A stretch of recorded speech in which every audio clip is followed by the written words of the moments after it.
इस digital platform पे हार्दिक स्वागत है। नमस्कार। कार्डियोवास्कुलर सिस्टम हमने स्टार्ट किया था और ऑलमोस्ट एनाटॉमिकल पार्ट जो है वो खत्म होने वाला था। शुक्रिया दीक्षा। और कुछ रिमेनिंग पोर्शन है, उसके बाद बात करेंगे ब्लड वेसल्स की। हार्ट की बेसिक चीजें हमने पढ़ा, चेंबर पढ़ा, वॉल्स पढ़े, हार्ट की नॉर्मल साउंड्स पढ़े, हार्ट की ब्लड सप्लाई पढ़ी, कुछ बेसिक पैरामीटर्स हमने पढ़े। Now today we are going to see further. शुक्रिया Priyanka. Okay fine, thank you Khushboo. Next जो है we are going to see this heart rate. Actually मैंने आपको कंडक्शन सिस्टम बताया था बच्चों, जैसे आपका नर्वस सिस्टम, और नर्वस सिस्टम में दो चीजें होती है, एक होता है सेंट्रल नर्वस सिस्टम और एक होता है बच्चों peripheral nervous system. Peripheral nervous system में दो चीजें, autonomic nervous system, somatic nervous system है। फिर ऑटोनॉमिक नर्वस सिस्टम में दो चीजें और देखने मिलेगा, सिंपैथेटिक नर्व और पैरासिम्पैथेटिक नर्व। सिंपैथेटिक और पैरासिम्पैथेटिक नर्व जो है, they are responsible to nerve supply to SA node. इसको नर्व सप्लाई करते हैं बच्चों एसए नोड, और एसए नोड वो एलिमेंट है, एसए नोड वो एलिमेंट है, शुक्रिया Lakshmi, that responsible to initiate impulse. जो मैंने कहा था 60 to 100 पर मिनट के हिसाब से इनिशिएट करता है। तो सिंपैथेटिक और पैरासिम्पैथेटिक दोनों जो है नर्व सप्लाई करते हैं, और पैरासिम्पैथेटिक के साथ में एक नर्व आता है वेगस नर्व। कौन आता है? Vagus nerve, future nerve officer. अब ये जो सिंपैथेटिक और पैरासिम्पैथेटिक क्या करते हैं? सिंपैथेटिक इंक्रीज करता है हार्ट रेट, पैरासिम्पैथेटिक जो है डिक्रीज करता है हार्ट रेट को। मतलब सिंपैथेटिक कंडक्शन सिस्टम को फास्ट करेगा तो हार्ट रेट बढ़ेगी, पैरासिम्पैथेटिक कंडक्शन सिस्टम को स्लो करेगा तो हार्ट रेट कम होगा। That you understand every future nursing officers. अब एक्चुअली हार्ट रेट की मैं बात कर रहा हूं तो मैंने क्लियरली मेंशन किया कि सिंपैथेटिक पैरासिम्पैथेटिक, और ये ऐसे नोड को इंपल्स जनरेट करेगा, फिर एवी नोड को जाएगा, फिर बंडल ऑफ को जाएगा। इस तरीके से हार्ट रेट को रेगुलेट करने में भी सिंपैथेटिक और पैरासिम्पैथेटिक रोल प्ले करते हैं। तो मैंने लिखा है कि faster heart rate, less time heart has filling, at very fast rate cardiac output going to decrease. यदि आपका हार्ट रेट फास्ट है, यदि आपका हार्ट रेट फास्ट मतलब इंक्रीज हुआ, तो क्विक क्विक कॉन्ट्रैक्शन होगा। क्विक कॉन्ट्रैक्शन की वजह से वेंट्रिकल्स जो है, वेंट्रिकल्स जो है वो प्रॉपर रिफिल नहीं होगा।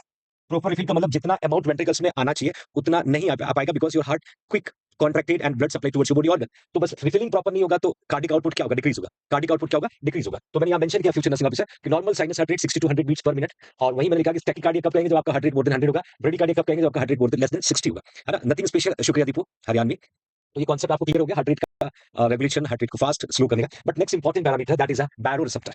बैरो रिसेप्टर और we can say press receptor. Baro receptor और प्रेस रिसेप्टर। बैरो रिसेप्टर का दूसरा नाम है प्रेस रिसेप्टर। तो क्या होगा? बीपी। इसका मतलब है, इसका काम है regulate your blood pressure. Exam का सीधा एमसीक्यू, एग्जाम का सीधा MCQ.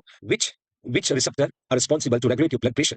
We can say baroreceptor is also known as press receptor. कैसे रेगुलेट करेगा ये भी मैं आपको शेयर कर देता हूं। जैसे मैंने लिखा कि located wall of the aortic arch and carotid sinus। Actually क्या होता है फ्यूचर नर्सिंग ऑफिसर्स, ये आपका ascending aorta है, ये आपका arch of aorta है, that you can say arch of aorta. This is ascending aorta, this is arch of aorta, that is descending aorta, this one is a thoracic aorta, and that is further, that is abdominal aorta, that is abdominal aorta. Future nursing officer, I have clearly mentioned ascending aorta, arch of aorta, descending aorta, thoracic aorta, abdominal aorta. अब ये जो arch of aorta, यहां से right side में branch निकलती है जिसका नाम है right brachiocephalic artery, right brachiocephalic artery. फिर इसकी दो ब्रांच निकलेगी, that is right common carotid artery, right subclavian artery. Left side से डायरेक्ट ब्रांच निकलेगा, that is a left common carotid artery, left subclavian artery. मेरे future nursing officer, common carotid further दो में divide होता है, right external common carotid artery, right internal common carotid artery. इधर फिर से left external common carotid artery, left internal common carotid artery. अब हम जो पढ़ रहे हैं बैरो रिसेप्टर और we can say press receptor, I have clearly mention, मैंने क्या लिखा है? आयोटिक आर्च और कैरोटिड साइनस। आयोटिक आर्च और कैरोटिड साइनस मतलब सीधा ये है कैरोटिड साइनस वाली जगह जहां पर कॉमन कैरोटिड आर्टरी दो भाग में डिवाइड होती है, और that is called carotid sinus, that is called carotid sinus. एक तो यहां पर ये रिसेप्टर लोकेटेड होता है, इट्स सेनोरिटा। दूसरा ये एरिया जिसको हम कहते हैं आर्च ऑफ अयोटा, यहां पर ये रिसेप्टर्स लोकेटेड होता है। तो पहला एमसीक्यू बनेगा baroreceptor press receptor located at कहां होगा? तो हमें आंसर क्या देना है? कैरोटिड साइनस में लोकेटेड होता है future nursing officer, carotid sinus में लोकेटेड होता है। और सेकंड मैं यहां पर कहूंगा मेरे बच्चों की, that is located in the arch of aorta, located into the arch of aorta. आगे समझ में? अब कैसे काम करता है? लोकेशन क्लियर हो गया। I have mention they are affected by change in blood pressure. मैंने क्लियरली कहा था कि baroreceptor press receptor work to regulate your blood pressure. कब ये काम करेगा? जब ब्लड प्रेशर चेंज होगा, इट में भी हाइपरटेंशन और हाइपोटेंशन, तभी ये जो रिसेप्टर्स एक्टिवेट होगा, नर्वस सिस्टम को इंफॉर्मेशन देगा। रिसेप्टर्स कहां लोकेटेड है? कैरोटिड साइनस और आर्च ऑफ अयोटा। अब मैंने लिखा है कि इंक्रीज योर ब्लड प्रेशर, जैसे ही ब्लड प्रेशर बढ़ेगा तो बैरो रिसेप्टर क्या होगा? स्टिमुलेट होगा। जैसे ही ब्लड प्रेशर बढ़ेगा बैरो रिसेप्टर स्टिमुलेट होगा और जाकर के ब्लड प्रेशर को क्या कर देगा बच्चों? डिक्रीज। बहुत सिंपल है। When increase your blood pressure baro receptor will be stimulated and decrease your blood pressure. Just opposite, जैसे ही डिक्रीज ब्लड प्रेशर होगा फिर बैरो रिसेप्टर आपका स्टिमुलेट होगा और ब्लड प्रेशर को क्या कर देगा? इंक्रीज कर देगा।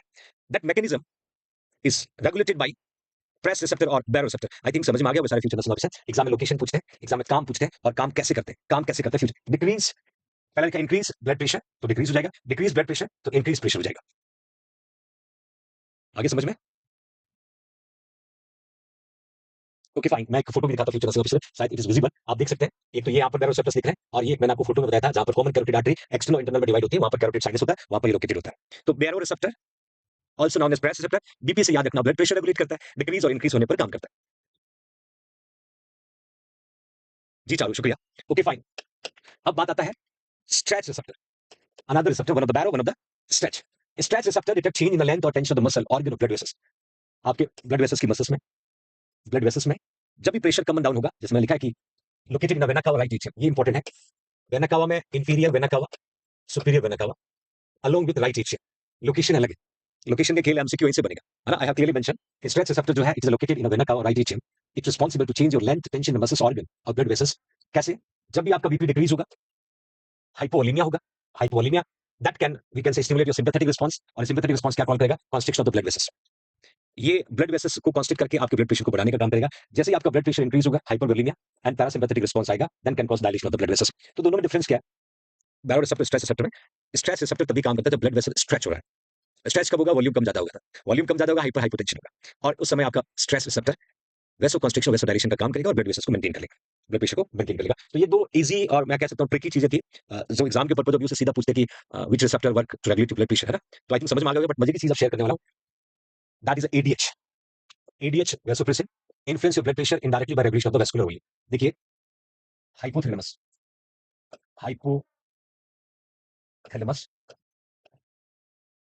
हाइपोथैलेमस फ्यूचर नर्सिंग ऑफिसर,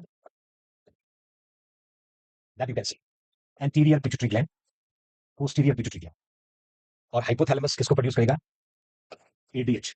ये एडीएच कहाँ आएगा? पोस्टीरियर पिट्यूटरी ग्लैंड, और फिर यहाँ से रिलीज होगा एंटी डायरेटिक हार्मोन। तो पहली बात तो एडीएच का प्रोडक्टरी ऑर्गन कौन रहेगा? हाइपोथैलेमस। वहां से कहां होता है? पोस्टीरियर पिट्यूटरी ग्लैंड, और फिर ये रिलीज होता है ब्लड में एंटी डायरेटिक हार्मोन। तो मैंने यहाँ लिखा कि एडीएच जो है ना, उसका दूसरा नाम वेसोप्रेसिन या पिट्यूसिन, ये इन्फ्लुएंस करता है blood pressure indirectly by regulating your vascular volume. क्योंकि एंटी डायरेटिक हार्मोन का काम क्या?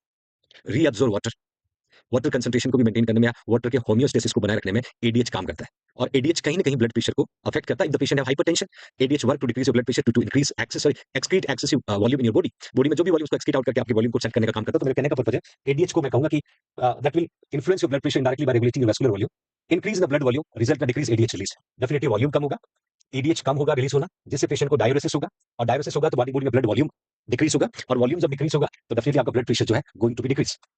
Same decrease of blood volume होगा, एडीएच इंक्रीज होगा, और एडीएच इंक्रीज होकर के आपको प्रमोट करेगा increase the blood volume and therefore blood pressure going to be maintain. तो सिंपल भाषा में कहूं, एडीएच काम कहां करेगा? एडीएच काम कहां करेगा? डिस्टल कन्वलन ट्यूबुल्स पे और कलेक्टिंग डक्ट पे। यहां पर कब काम करेगा? जब आपकी बॉडी में वॉल्यूम कम है ना, आपकी बॉडी में वॉल्यूम कम है। तो इन दो जगह से ये वाटर को रीअब्सॉर्ब करवाने का काम करेगा, जिससे वॉल्यूम मेंटेन हो जाएगा। तो डेफिनेटली एडीएच का मैंने लिखा ना, जब भी वॉल्यूम बढ़ेगा तो एडीएच डिक्रीज, रिजल्ट में डिक्रीज एडीएच रिलीज। तो पेशेंट को एडीएच रिलीज नहीं होगा तो रीअब्जॉर्प्शन नहीं होगा, तो कहीं की डायरेसिस बढ़ेगा, डायरेसिस बढ़ेगा तो वॉल्यूम बाहर जाएगा, वॉल्यूम बाहर जाएगा, ब्लड प्रेशर मेंटेन हो जाएगा। वहीं जब वॉल्यूम कम है तो एडीएच का प्रोटेक्शन बढ़ेगा और वाटर को रीअब्सॉर्ब करेगा। कहां से रीअब्सॉर्ब करेगा? डिस्टल कन्वलन ट्यूबुल्स और कलेक्टिंग डक्ट से, और आपकी बॉडी में वॉल्यूम को वापस मेंटेन करने में मदद मिलेगी। तो एक तरीके से बताने का पर्पस था कि एडीएच भी ब्लड प्रेशर को डायरेक्टली इनडायरेक्टली अफेक्ट करने का काम करता है। आगे समझ में? Future nursing officers,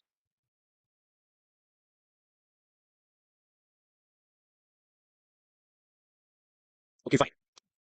now the next mechanism, रास। रास मैकेनिज्म बड़ा मजेदार मैकेनिज्म है, मैं कोशिश करूंगा मेरे फ्यूचर नर्सिंग ऑफिसर अच्छे से क्लियर करने की।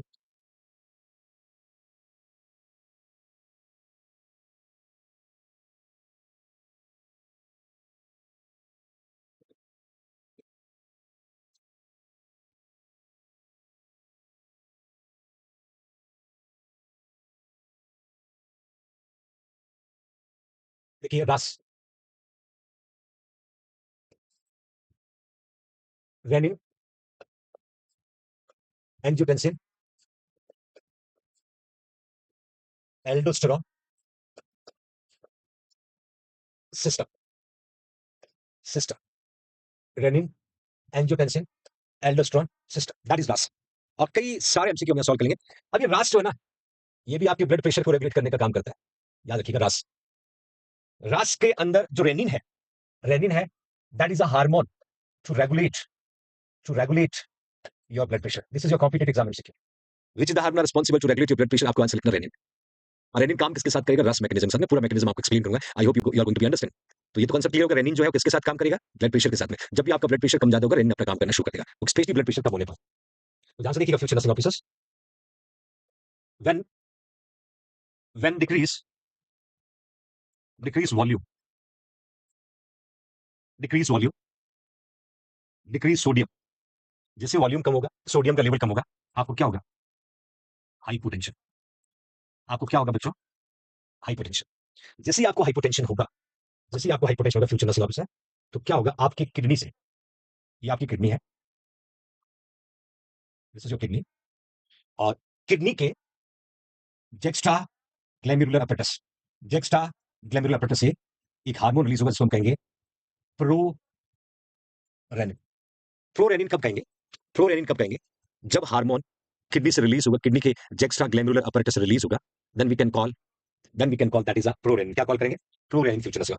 और ये जैसे ही प्रोरेनिन ब्लड में पहुंचेगा तो क्या बन जाएगा, रेनिन। रेनिन कब बनेगा, जब ये ब्लड में पहुंचेगा। रेनिन कब बनेगा, जब ये ब्लड में पहुंचेगा।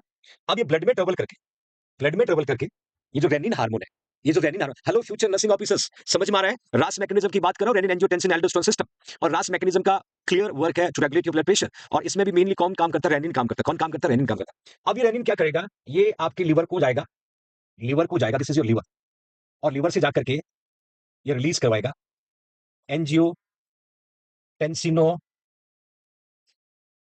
किसको रिलीज करेगा, एंजियोटेंसिनोजन। याद रखिएगा, which is substance release by the liver in RAS mechanism, angiotensinogen. फिर से कह रहा हूं, which is the substance release in RAS mechanism by the liver, आपको आंसर लिखना एंजियोटेंसिनोजन। क्या लिखोगे, एंजियोटेंसिनोजन। शुक्रिया साहिल, है ना। तो अब ये रास मैकेनिज्म जो है, जिसके द्वारा एंजियोटेंसिनोजन जो है रेनिन रिलीज करवा के लाया, और रेनिन ने इसको कन्वर्ट कर दिया एंजियोटेंसिन फर्स्ट में।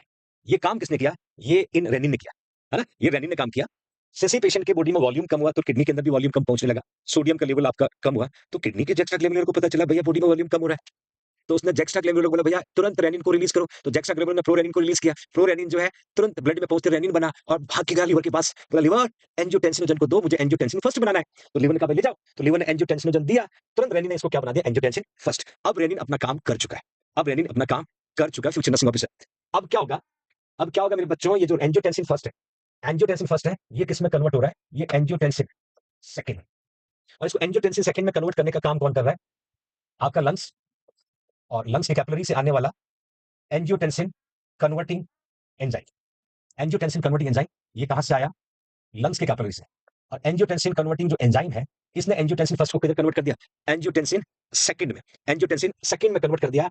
अब जो भी काम होना है वो कौन करेगा, जो भी काम होना है वो कौन करेगा, वो एंजियोटेंसिन सेकंड करेगा। अब एंजियोटेंसिन सेकंड ने क्या किया, एंजियोटेंसिन सेकंड ने क्या किया, here you can see everyone, angiotensin second ने क्या किया, stimulate sympathetic nerve. Sympathetic stimulate हुआ तो क्या हुआ बच्चों, वेसो कॉन्स्ट्रिक्शन। क्या हुआ बच्चों, वेसो कॉन्स्ट्रिक्शन। ब्लड वेसल्स क्या होने लगा, कॉन्स्ट्रिक्ट होने लगा। कॉन्स्ट्रिक्ट होगा तो बीपी बढ़ेगा, कम होगा बच्चों, ब्लड वेसल कॉन्स्ट्रिक्ट होगा, नहीं blood vessels when the constricted, तो बीपी बढ़ना शुरू होगा। फिर भी इसका मन नहीं भरा, एक और काम कर दिया, स्टिमुलेट। किसको स्टिमुलेट किया, रीनल कॉर्टेक्स को। और रीनल कॉर्टेक्स से किसको सिक्रीट कराया, रिलीज एल्डोस्टेरोन। किसको रिलीज कराया, एल्डोस्टेरोन। और एल्डोस्टेरोन क्या करेगा, पोटेशियम को एक्सक्रीट करेगा, और सोडियम को रीएब्सॉर्ब करेगा। सोडियम को रीअब्सॉर्ब करेगा, तो सोडियम को भी वापस बुला लिया ना भाई। एल्डोस्टेरोन कहां से आता है, रीनल कॉर्टेक्स से आता है। और रीनल कॉर्टेक्स जब एल्डोस्टेरोन आया, तो एल्डोस्टेरोन आकर के एक्सेसिव पोटेशियम को बाहर भेजने का काम किया। सोडियम को बोला भैया तू वापस आ जा, तू अंदर आ जा, सोडियम रीअब्जॉर्प्शन हो गया। फिर भी मन नहीं भरा, एक और बदमाशी कर दी, स्टिमुलेट एंड रिलीज एडीएच। और एडीएच आएगा तो वाटर का क्या करेगा, रीअब्जॉर्प्शन। वाटर को क्या करेगा, रीअब्जॉर्प्शन। बोला वाटर की कमी भी पूरी करें, है ना, वाटर की कमी भी पूरी करें। हाँ रितिका, जी रितिका, वाटर रीअब्जॉर्प्शन। अब इधर वैसो कॉन्स्ट्रिक्शन हो रहा है भैया, इधर सोडियम वापस आ रहा है, इधर वाटर का रीअब्जॉर्प्शन हो रहा है, तो पेशेंट का वॉल्यूम वापस क्या हो जाएगा, इंक्रीज। सोडियम वापस क्या हो जाएगा, इंक्रीज। जब ये दोनों वापस आ रहा है, तो आपका ब्लड प्रेशर क्या हो जाएगा, नॉर्मल। ब्लड प्रेशर क्या हो जाएगा, नॉर्मल।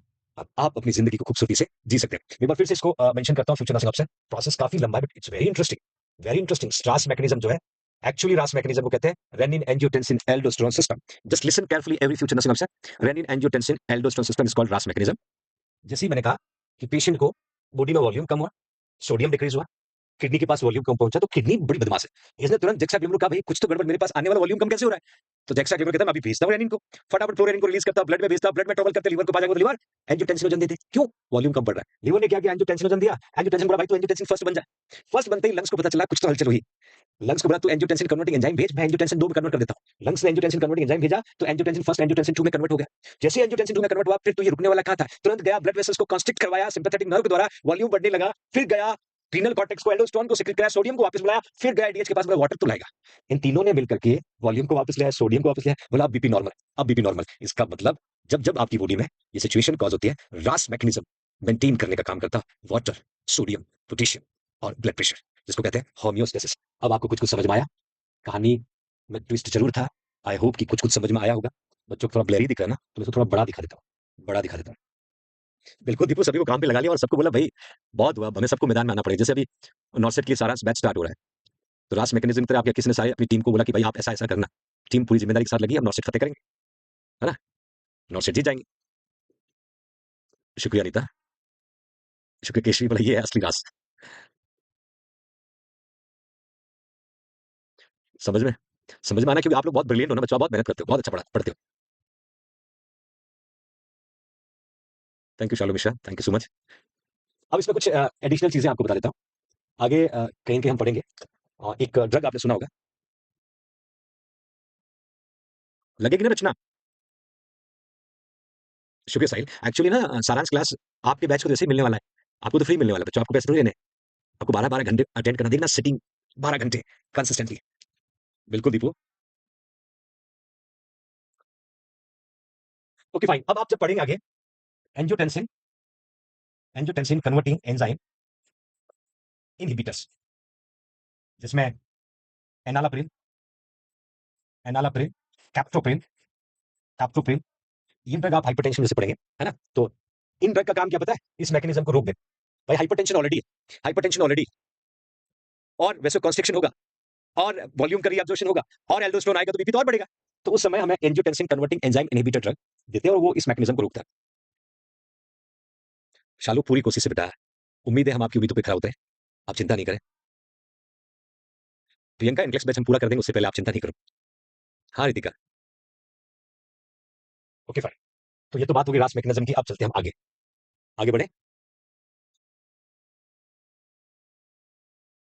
रास ओवर हो गया, नाउ वेस्कुलर सिस्टम। यहां तक जो है, यहां तक जो है ऑलमोस्ट कहे मैं तो कार्डियोवैस्कुलर सिस्टम जो था उसमें हार्ट का एनाटॉमिकल पार्ट हमने पूरा किया, थोड़ा वेस्कुलर, वेस्कुलर सिस्टम की बात करें, वेस्कुलर सिस्टम की बात करें फ्यूचर नर्सिंग से,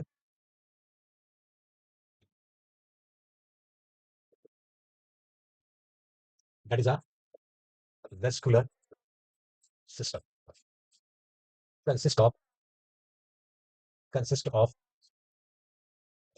network of blood vessel,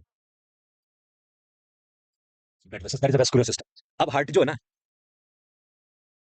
Gayatri भूल नहीं रहे बेटा, यदि आपको ऐसा लग रहा है कि मैंने इतना सारा पढ़ा मुझे कुछ भी याद नहीं, इसको मैं कहता हूं positive sign of studious student. ये तभी फील होता है जब हमने बहुत अच्छा पढ़ रखा है। आपने पढ़ा ना कि फिजियोलॉजिकल चेंजेस ड्यूरिंग प्रेगनेंसी, मैं इस कोई बच्चा कहता है सर मैंने पढ़ तो लिया, बड़ा ऐसा लग रहा है मुझे कुछ याद नहीं आ रहा है, इसको मैं कहता हूं positive sign of studious student. कैसे? जब भी आपको ऐसा लगे ना, जब भी आपको ऐसा लगे ना कि याद नहीं हो रहा,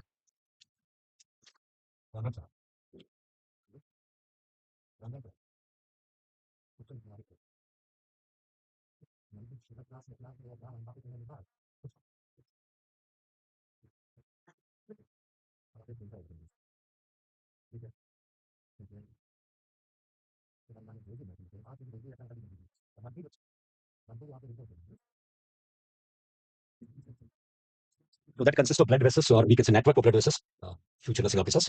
अब ये क्या है ब्लड वेसल्स की कहानी, थोड़ा सा मैं आगे ले चलता हूं आपको। Suppose, suppose this is your heart, this is your heart, है ना? अब ये जो हार्ट है ना, हार्ट, हार्ट से ब्लड बाहर निकलता है, तो सबसे पहले हार्ट से ब्लड किसमें जाता है? आयोटा। तो मेरे फ्यूचर नर्सिंग में हार्ट से जो ब्लड है वो सीधा आयोटा में जाता है, और हम आयोटा को क्या कहते हैं पता है? आयोटा को क्या कहते हैं हम लोग? Largest and longest, largest and longest artery of human body, largest और longest artery of human body है, कौन है? आयोटा। आपकी बॉडी में सबसे लार्ज और सबसे लॉन्ग आर्टरी कौन होता है? आयोटा। आयोटा क्या करता है? कैरी करता है ऑक्सीजनेटेड ब्लड, कैरी करता है ऑक्सीजनेटेड ब्लड। कौन कैरी करता है oxygenated blood? That is aorta. कौन करता है बच्चों? अयोटा। लार्जेस्ट और लॉन्गेस्ट आर्टरी अयोटा है, और ऑक्सीजनेटेड ब्लड को कैरी करने का काम भी कौन करता है? अयोटा करता है। अब एक्चुअली आर्टरी की जो ब्रांच है, आर्टरी की जो ब्रांच है, that is called arterioles. Arterioles. और आर्टरियोल्स को क्या कहेंगे हम? Branch of artery. Branch of artery मतलब आर्टरी जब फर्दर डिवाइड होगी ना, आर्टरी जब फर्दर डिवाइड होगी ना, दैट मेक आर्टरियोल्स। क्या बनाएगी? आर्टरियोल्स। जस्ट रिमेंबर एवरीवन, जब भी आर्टरी जो है फर्दर जाकर के ब्रांचेस बनाएगी, तो ब्रांचेस में क्या बनाएगी? आर्टरियोल्स बनाएगी। क्या बनाएगी? आर्टरियोल्स बनाएगी। और आर्टरियोल्स जो है, जिसको हम कहते हैं स्मॉलेस्ट आर्टरी, ये एग्जाम का एमसीक्यू है, स्मॉलेस्ट आर्टरी। आपसे कोई पूछेगा भाई सबसे छोटी आर्टरी किसको कहते हैं, तो याद रखना आर्टरियोल्स को। अब हार्ट से ब्लड निकला अयोटा से, फिर अयोटा की ब्रांचेस में जाकर के फिर फर्दर ब्रांचेस बनी, that is called arterioles. That is called arterioles. पहले जब ब्लड आया अयोटा के थ्रू आया, अयोटा तो one of the artery longest और largest artery of the human body, और फिर अयोटा से फर्दर ब्लड ट्रांसफ्यूज हुआ, वो आर्टरियोल्स में गया। स्टिल बच्चों ऑक्सीजनेटेड ब्लड है, स्टिल ऑक्सीजनेटेड ब्लड है, बॉडी ऑर्गन के टुवर्ड्स ब्लड सप्लाई जा रही है, दोनों ही ऑक्सीजनेटेड ब्लड को कैरी कर रहे हैं। और फिर इन्होंने क्या किया? फिर इन्होंने क्या किया? आर्टरियोल्स ने ब्लड किसको दे दिया? कैपिलरीज को। इन्होंने ब्लड किसको दिया? कैपिलरीज को दिया। किसको दिया बच्चों? कैपिलरीज। और कैपिलरीज जो है, जिसको हम कहते हैं स्मॉलेस्ट ब्लड वेसल्स, जिसको हम कहते हैं smallest blood vessels, smallest blood vessels is known as capillaries, is known as capillaries. अब मजे की बात देखिएगा, ये जो कहानी सुना रहा था मैं आपको, ये जो कहानी सुना रहा था, अयोटा आर्टरियोस कैपिलरीज, अयोटा आर्टरियोस कैपिलरीज जो कहानी आपको मैं सुना रहा था, इसमें एक ट्विस्ट है। ट्विस्ट क्या है? आर्टरियोस को फर्दर कैपिलरी से जोड़ने का काम कौन करता है? Metarteries. Metarterioles. और मैट आर्टरियोस का काम है इन दोनों का रिश्ता तय करना, दोनों को मिलाना। और मेरे बच्चों, इनका इनका जो फंक्शन था, ये किसको कैरी कर रहे हैं? देखिए, ये जो तीनों है, ये तीनों है, ये किसको कैरी कर रहे हैं? ये कैरी कर रहे हैं oxygenated blood. Carry oxygenated blood, जिसको हम क्या बोलते हैं? शुद्ध रक्त, है ना, जिसको हम क्या बोलते हैं? शुद्ध रक्त। मैं क्लियरली आपको मेंशन कर रहा हूं, ऑक्सीजनेटेड ब्लड को कैरी करने का काम जो है, ये अयोटा, देन आर्टरियोस, देन कैपिलरीज करते हैं। यहां तक तो मामला समझ में आया होगा, है ना? अब क्या होगा फंक्शन नर्सिंग ऑफिसर्स? अब कैपिलरीज तक तो हम पहुंच गए, कैपिलरीज तक तो हम पहुंच गए। अब ये जो कैपिलरीज है, कैपिलरीज फर्दर थ्री में डिवाइड होती है, थ्री टाइप्स ऑफ कैपिलरीज, है ना? एक का नाम है कंटिन्यूअस कैपिलरी। और कंटिन्यूअस कैपिलरी जो है, ये प्रेजेंट कहां होगा? Blood brain barrier.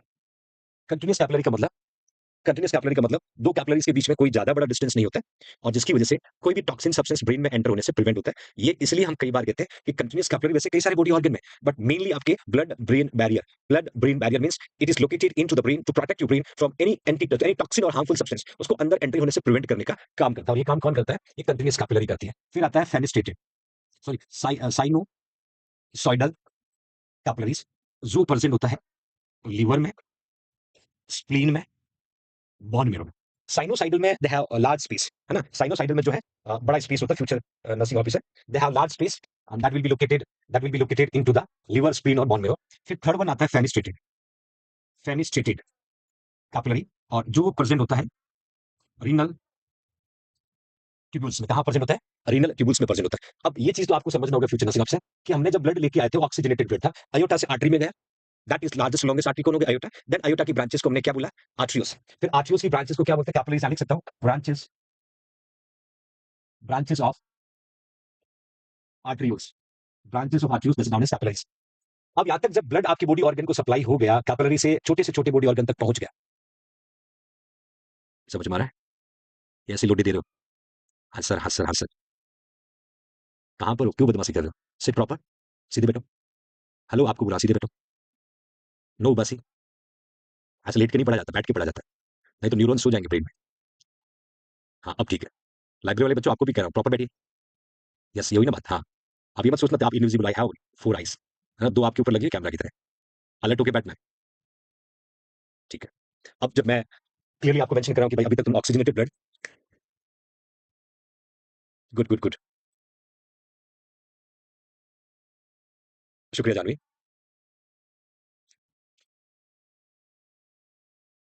बहुत चारों सबसे मस्त जगह, जमीन पे बैठ के बहुत सुकून मिलता है, क्यों बेटा? गुड, क्यों लगा लाइब्रेरी का ऑफ ले रखा है? अकेले अकेले चाय पी रहे हो, बदमाशी तो पूरी कर रहे हो, कोई नहीं, सिलेक्शन लेके आओ, फिर साथ में पिएंगे बेटा। अब यहाँ तक तो ऑक्सीजनेटेड ब्लड सप्लाई हो गया। अब क्या होता है फ्यूचर नर्सिंग ऑफिसर? अब जो है वो डीऑक्सीजनेटेड ब्लड। अब यहाँ से जो ब्लड वापस कैरी हो रहा है, यहाँ से जो ब्लड है वापस कैरी हो रहा है ना? और ये कैरी कौन कर रहा है? वेन्यूल्स कर रहा है। कौन कर रहा है बच्चों? वेन्यूल्स कर रहा है। कैरी कौन कर रहा है? वेन्यूल्स कर रहा है। अब ये वेन्यूल्स क्या है? ब्रांच ऑफ वेन, मतलब वेन की जो ब्रांचेस है ना, दैट इज कॉल्ड वेन्यूज। शुक्रिया शालू। अब एक्चुअली क्या है, वेन्यूज क्या ब्रांच ऑफ वेन है फ्यूचर नर्सिंग ऑफिसर, और फिर ये वेन्यूज ब्लड किसको देता है? वेन्यूज ब्लड किसको देता है? वेन को। किसको देता है? वेन को। और ये वेन जो है उसमें भी inferior vena cava, superior vena cava, और ये ब्लड ले जाकर किसको देता है? Right atrium. और हम वापस कहां पहुंच गए? हार्ट में। हम वापस कहां पहुंचे? हार्ट में। अब यहां पर दो चीजें ऐड कर देता हूं। इंफीरियर वेना कावा को हम कहते हैं लार्जेस्ट वेन, लार्जेस्ट वेन जो लो एक्सट्रीमिटी से ब्लड को लेके जाता है। शुक्रिया सभी को। और लार्जेस्ट के बाद सुपीरियर वेना कावा को कहेंगे second largest, second largest when. और ये वेन्यूल्स और वेन जो है ना, ये दोनों मिलकर के, ये दोनों मिलके कैरी करते हैं deoxygenated, carry deoxygenated blood, carry deoxygenated blood. That you can see everyone, oxygenated blood तो आरटी आरटीओ से कैपिलरी लेके जा रहे थे, वेन्यूल्स और वेन जो है डीऑक्सीजनेटेड ब्लड को लाके वापस हार्ट में डालते हैं, है ना? डीऑक्सीजनेटेड ब्लड को लाके हार्ट में डालते हैं। और नोट करके लिखना, नोट करके लिखना, सिफिनस वेन, सिफिनस वेन को हम कहेंगे लॉन्गेस्ट वेन, सिफिनस वेन को हम कहेंगे लॉन्गेस्ट वेन। लार्जेस्ट तो पता चली गया, कैसे लिखा? अशुद्ध रुधिर को लेके जाते हैं।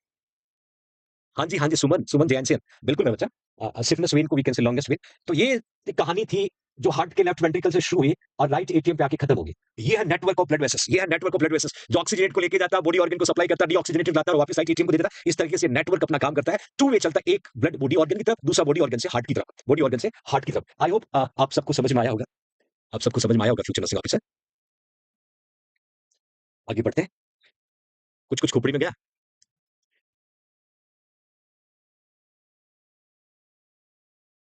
Okay fine, that you are going to see muscular system. जैसे मैं आपको थोड़ा सा बता देता हूं, मैं लिखा है arteries are vessels through which blood passes away from the heart to the various body part. शुक्रिया दीक्षा। फिर मैंने लिखा है कि arteries control the blood flow into the capillaries, इसको मैंने कहा smallest artery of human body. फिर कैपिलरीज में allow exchange of the fluid and nutrient between blood and interstitial space. Diksha का खोपड़ी खुल गई। कैपिलरीज जो है वो तीन टाइप्स की हमने देखी, कंटीन्यूअस, साइनोसाइडल और फेनेस्ट्रेटेड, और फेनेस्ट्रेटेड। उसके बाद में वेन्यूज मैंने कहा receive blood from the capillary but move toward the vein, और वेन ट्रांसपोर्ट कर देता deoxygenated blood from the tissue, lack of the right heart, back of the right heart and then the lungs to the oxygenated. तो ये एक जाल था, एक network था ब्लड वेसल्स का।